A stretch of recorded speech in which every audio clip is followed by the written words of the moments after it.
comme il faut.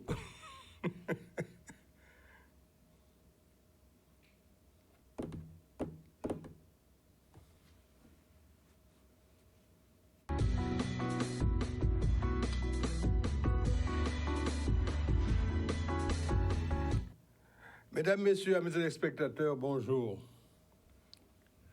Nous revenons d'un véritable cataclysme. Et heureusement, il n'y a eu qu'un mort, mais c'est un mort de trop.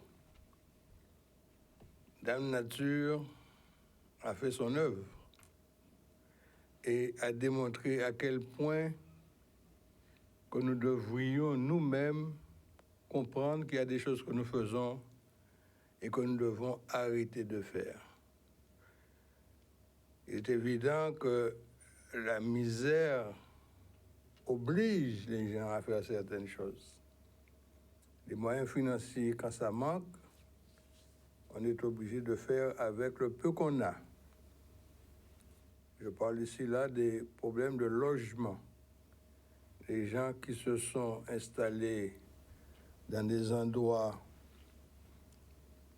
où ils ne devraient pas être, l'ont fait parce qu'ils ne pouvaient pas faire autrement sur le plan de l'argent pour acheter un terrain à un endroit où ça coûte plus cher.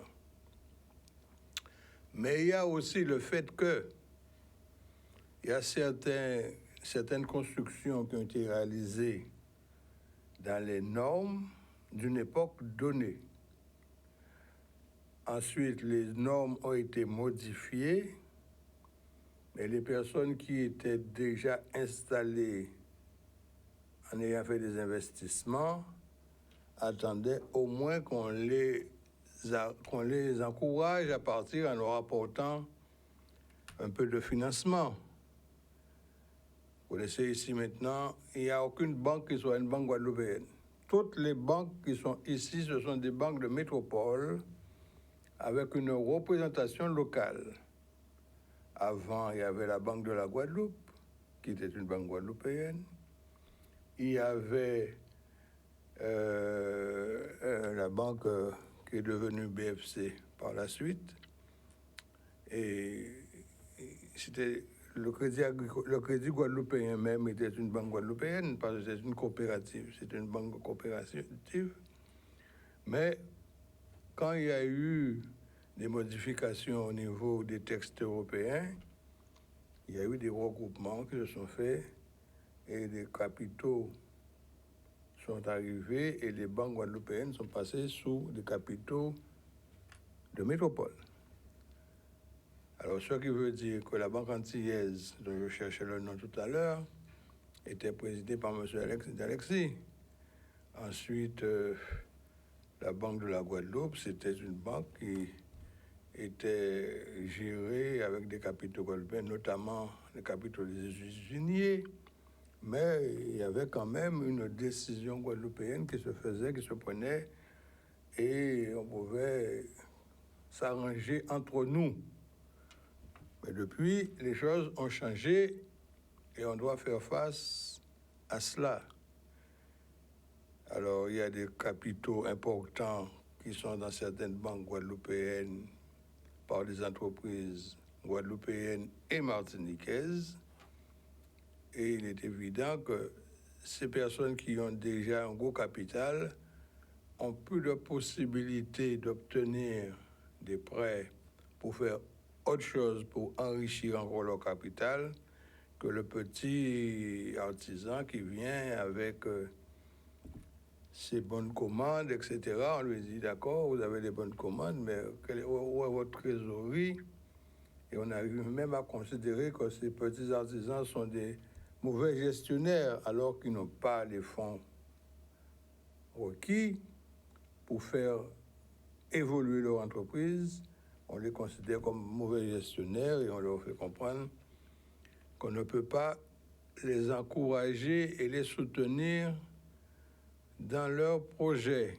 Moi, je connais quelques artisans qui ont des bonnes commandes puisqu'ils sont en règle avec la sécurité sociale et les charges, enfin les responsables de sécurité sociale, impôts et compagnie. Donc, ils ont la déclaration décennale, il a tout ce qu'il faut, mais on ne peut pas leur donner de découvertes supplémentaires, quand bien même ils ont les contrats directs et des contrats de sous-traitance. Alors tout cela pour vous dire que nous devons passer maintenant non plus à la réflexion, mais à l'action. Nous avons l'avantage, je dirais même la chance d'avoir un préfet qui est à l'écoute, pas un préfet, un ministre qui est à l'écoute, ancien préfet de la Guadeloupe, M. Caranco, que j'ai eu l'occasion de travailler avec lui. Et on a été de très bonne intelligence. Et M. Caranco, manifestement, quand il est venu ici, il n'est pas venu pour raconter des bobards. Il est venu dire, bon, écoutez, les choses sont telles qu'elles sont. Nous devons nous organiser pour que ça ne se renouvelle plus. Et si jamais ça devait se renouveler, que nous ayons au moins les capacités de faire face pour éviter que toutes ces familles qui ont été sinistrées, c'est le cas de le dire, ont perdu tout. Il y a des gens qui ont tout perdu. Il y a des enfants qui avaient déjà fait leurs achats de matériel scolaire et qui n'ont plus rien. Il est certes vrai que la solidarité guadeloupéenne et la solidarité de certaines communes a joué vis-à-vis de ces personnes, mais les fonds sont limités. Au niveau des CCAS, on n'a pas un pied d'argent qu'on secoue pour que l'argent tombe. Ce sont des fonds qui sont envisagés et attribués en fonction des budgets des communes. Parce que le CCAS vit sur une ligne budgétaire qui est votée dans le budget de la commune. Il est évident qu'une commune comme Pointe-à-Pitre, qui a des difficultés considérables sur le plan financier, ne peut pas faire grand-chose pour sa population. Abîme, qui est géré, comme vous le savez, par notre ami Eric Chalton, a plus de capacité financière qu'au Pointe-à-Pitre. Bémao, où se trouve le port autonome et quelques activités sur Jarry, a également plus de capacité financière que Pointe-à-Pitre. Goyave, qui a été complètement, disons, explosé. Où sont les revenus de Goyave? Sinon, le budget qui est donné par l'État, les petites taxes que la ville reçoit sur les commerces et les activités, notamment les activités de profession libérale, mais que peut obtenir Goyave de plus dans son budget? Certes, il y a quelques producteurs de bananes, mais ça, la banane est sinistrée. Donc, les producteurs de bananes eux-mêmes doivent présenter leurs dépenses pour qu'on puisse essayer de les aider, tout ça aussi. Alors, tout ça pour vous dire, mesdames, messieurs, vous avez pu voir par le canal, par nos techniciens, Canal 10, par nos caméramans et nos journalistes sur le terrain, quel a été le désastre. Je ne vais pas revenir sur ces problèmes-là, puisque vous les avez longuement vus sur Canal 10. On les a rediffusés et puis nos journalistes et techniciens de caméra ont pris des clichés exceptionnels qu'on a pu vous transmettre par les ondes. En tout cas, il nous faut revenir à ce que Gerald Ford a dit. Gerald Ford a dit, alors qu'il venait d'être nommé président des États-Unis en remplacement de John Fitzgerald Kennedy, se réunir est un début. Rester ensemble est un progrès et travailler ensemble est un succès. Eh bien, vous savez ce qu'il vous nous reste à faire. Hein? On se réunit, certes. Rester ensemble, c'est ça la démarche. Et travailler ensemble, voilà les choses qu'on a à faire. Parce qu'il y a des organismes qui sont plus ou moins sous tutelle de certaines catégories de gens. Et comme l'a dit si bien le maire de Sainte-Rose, il y a une mauvaise répartition qui se fait. Je ne vais pas entrer ici dans le débat discriminatoire, mais il est certain que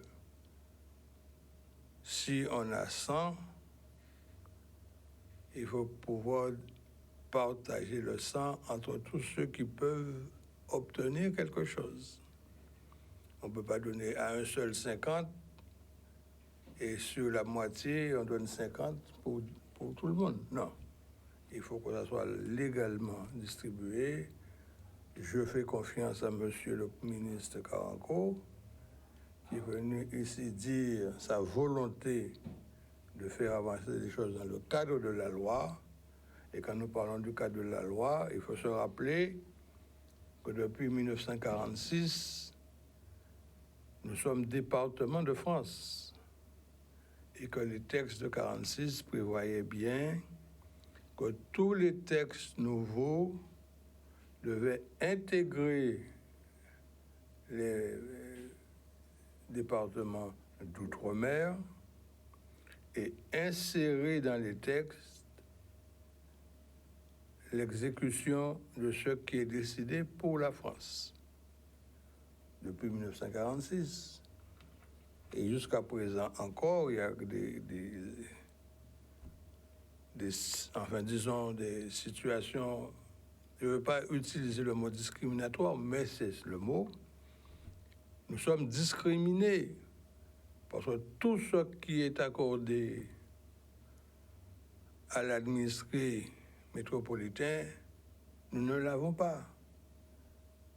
Imaginez-vous que la situation de l'eau en Guadeloupe,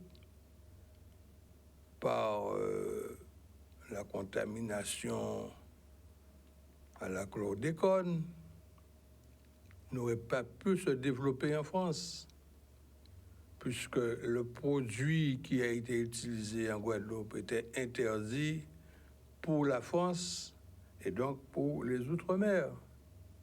Malheureusement, il y a eu des passe-droits qui ont fait que les produits en question étaient utilisés dans les Outre-mer et nous avons les conséquences.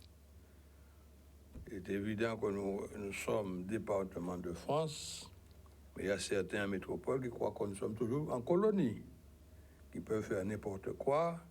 Et comme nous sommes des gens résilients et que nous ne voulons pas tout le temps monter au créneau pour faire du désordre, ils disent qu'ils vont accepter et finalement on accepte, on nous passe un peu de pommade dans le dos et on accepte.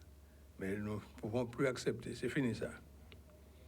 Et si maintenant nous arrivons à dire qu'il faut une évolution statutaire dans les DOM, il faut qu'on le fasse, mais dans les conditions bien précises pour que chacun puisse tirer son profit.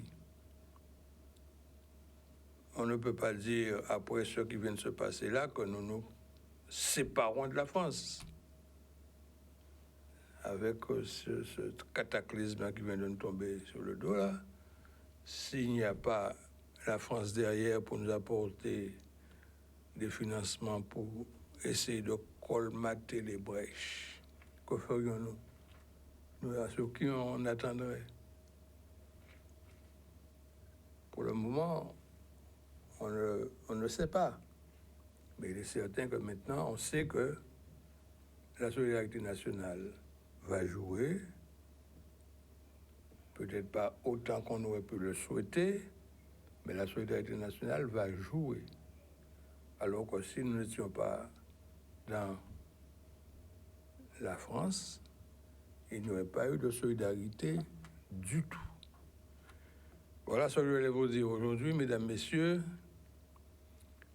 Je compatis totalement avec tous ceux qui ont perdu leurs biens, aussi modestes soit-il.